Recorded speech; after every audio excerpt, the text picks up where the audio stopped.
പറയണത് കേട്ടോ, നീ വണ്ടി എടുത്തിട്ട് പോവണ്ട. ഒന്നും മിണ്ടാണ് നമ്മ ഇവിടെ വരലുള്ളൂ, ഇപ്പൊ വരാ. ഈ ചെക്കൻ പറഞ്ഞാലും കേക്കില്ല. അയ്യോ എന്റെ ദോശ, എന്തിട്ടാണ് ശബ്ദം? അയ്യോ എന്ത് പറ്റിയേ? എന്തിനു പറ്റിയ? ഞാൻ അപ്പോഴും പറഞ്ഞല്ലേടാ.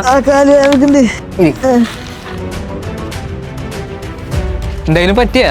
ഇല്ല മോനെ, ഭയം കൊണ്ട് ഒന്നും പറ്റിയില്ലേ. ആൾക്ക് നല്ല പോലെ പറ്റിയിട്ടുണ്ട്. എഴുന്നേറ്റ് നിൽക്കാൻ പറ്റില്ല എന്ന് പറയണ. ഇത് വരെ വാട വന്നേ മോനെ, ഇതിപ്പോ എന്താ ചെയ്യാ? വല്ല പ്രശ്നമാവോ? എന്നാണെങ്കിൽ ലൈസൻസ് ഒന്നും ഇല്ലാത്തതോ. അപ്പൊ നിനക്ക് ലൈസൻസും ഇല്ലേ? ഇതുപോലൊരു സംഭവം നമ്മുടെ വീടിന്റെ അവിടെ നടന്നിട്ടുള്ള കാര്യം കുറച്ച് ഗൗരവമുള്ള കാര്യമാണ്. ഡ്രൈവിംഗ് ലൈസൻസ് ഇല്ലാതെ പോലീസ് പിടിച്ചിട്ടുണ്ടെങ്കിൽ 25,000 രൂപയാണ് ഫൈൻ.